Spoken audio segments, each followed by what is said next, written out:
Democrat Cory Booker supports Medicare for all. Oh, wait, he doesn't. Oh, wait, he really does. Look what happens when he tries to have it both ways during an interview with CNN's Jake Tapper. Also, the Democrats are in complete disarray. They don't know what to do with Trump, and now the latest numbers show that the economy is booming.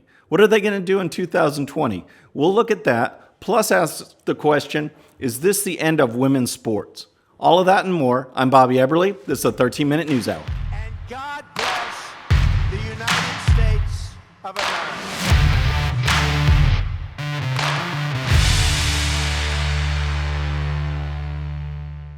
All right, folks, I hope you had a great weekend.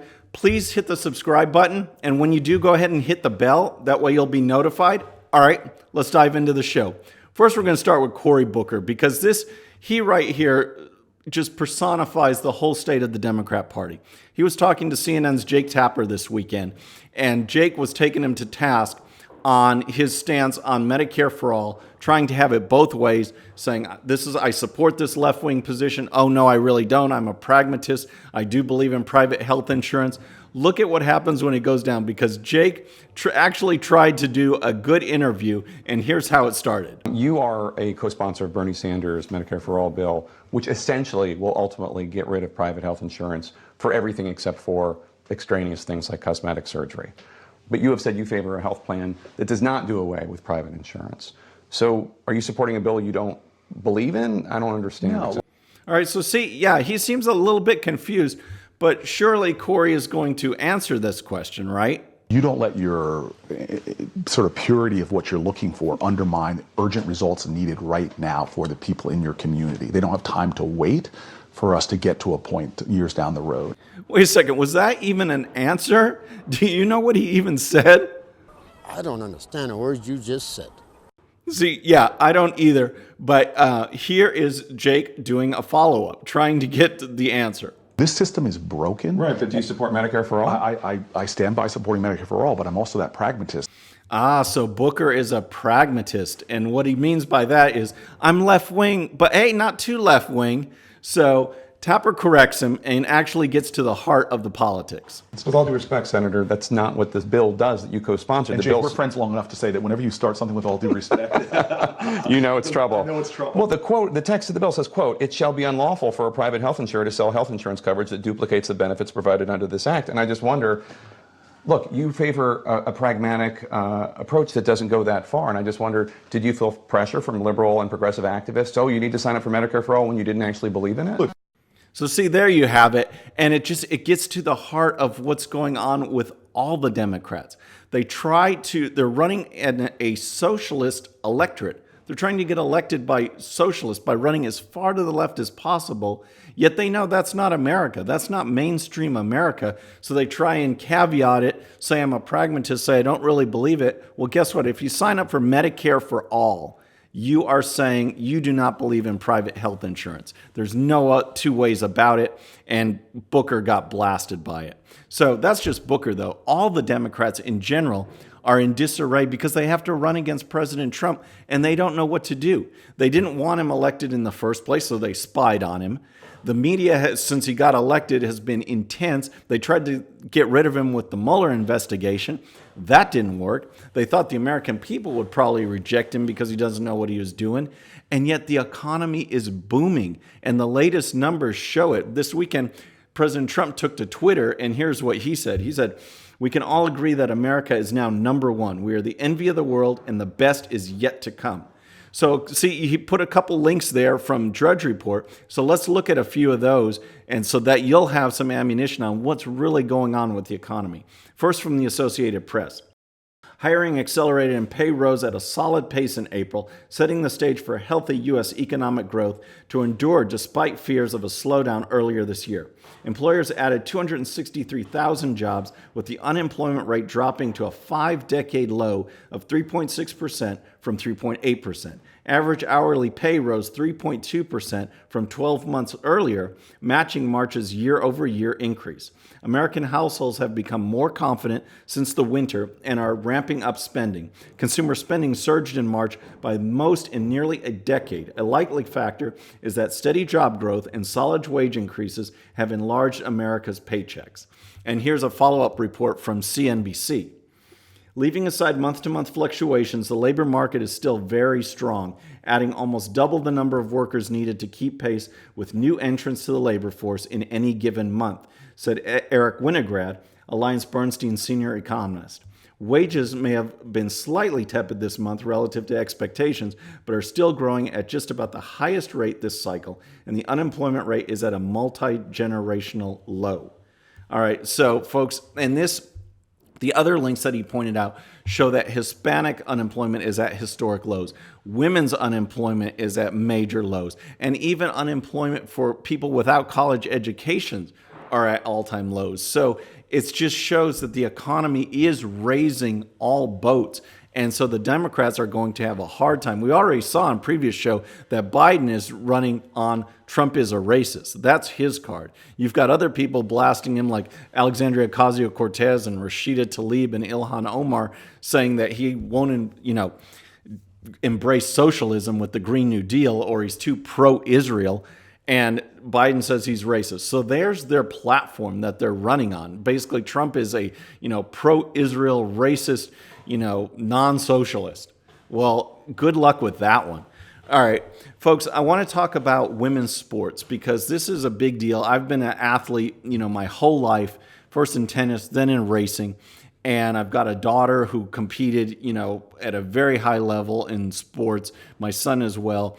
And it stuns me and it saddens me to see what's going on with the radical transgender agenda in sports, pushing men to compete in women's sports, allowing this, and just basically shutting out women. And a couple months ago, we talked about the Connecticut High School State Track Championships, and I talked about the girls' 55-meter dash, where the first and second place winners were boys.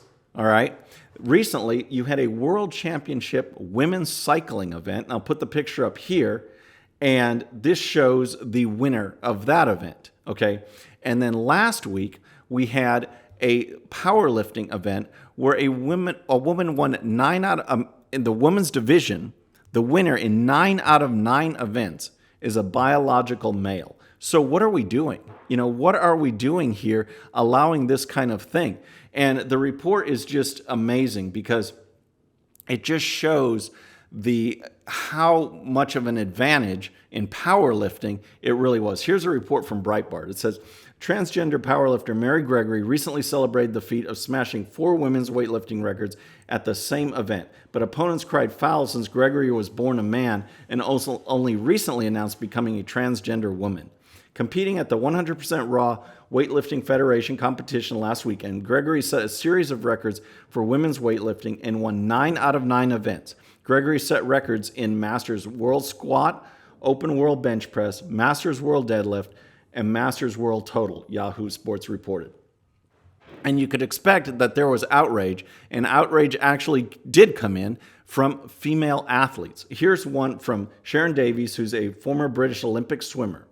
This is a trans woman, a male body with male physiology, setting a world record and winning a women's event in America in powerlifting.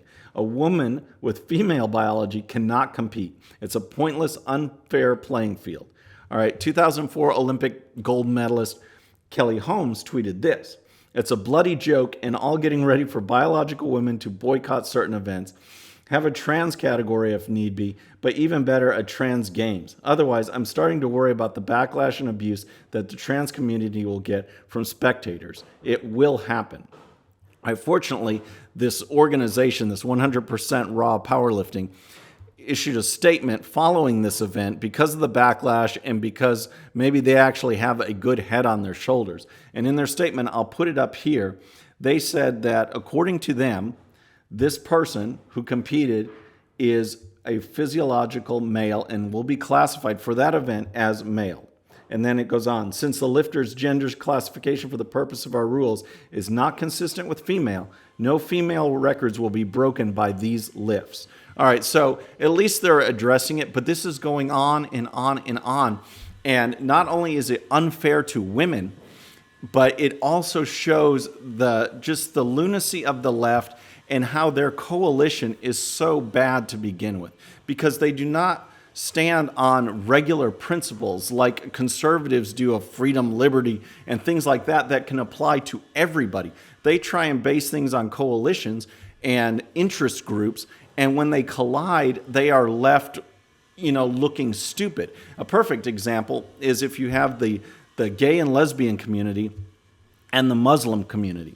Both of these are big topics for the left. They say they support gay rights, and they say they support Muslims. You always see them come out if there's an attack on Muslim mosque or something like that, not so much if it's a Christian church. Yet, what happens, you might have seen videos where undercover reporters have gone into Muslim bakeries like in Dearborn, Michigan, and other places and asked, hey, can you make a cake for a gay or lesbian wedding?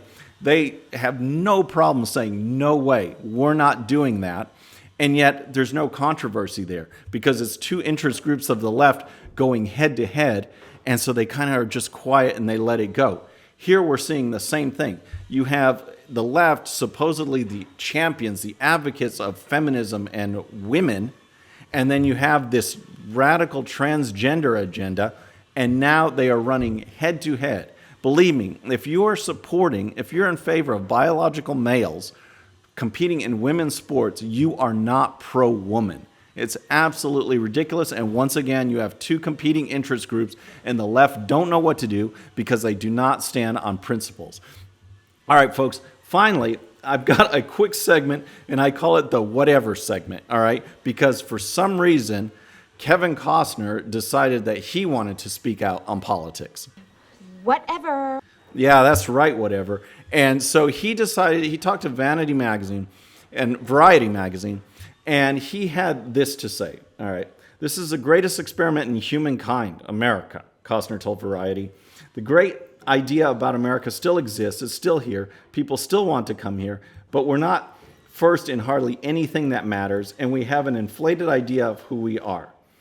We exaggerate about what we are. We are everything that's great, and we are everything that's human. And our humanness and our level of selfishness is overtaking our chance to be great. All right. First of all, this is the price of freedom. When he says America is hardly great at anything that matters, he's 100% wrong, because we are the greatest country in the world. Our spirit and our leadership are the envy of the world. They've helped liberate countless nations. And the other thing that he doesn't understand is the most important thing, where we are head and shoulders the leader, is freedom and liberty.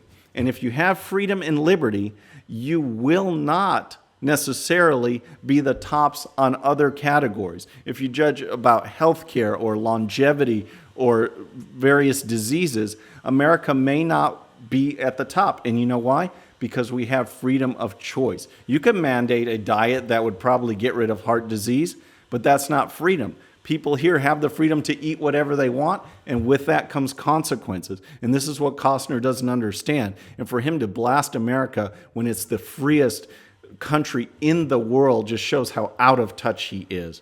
Folks, that was a whatever. But that's our show for today. Please come back Wednesday. Please subscribe. Please tell your friends. I'm Bobby Everly. This is a 13-minute news hour.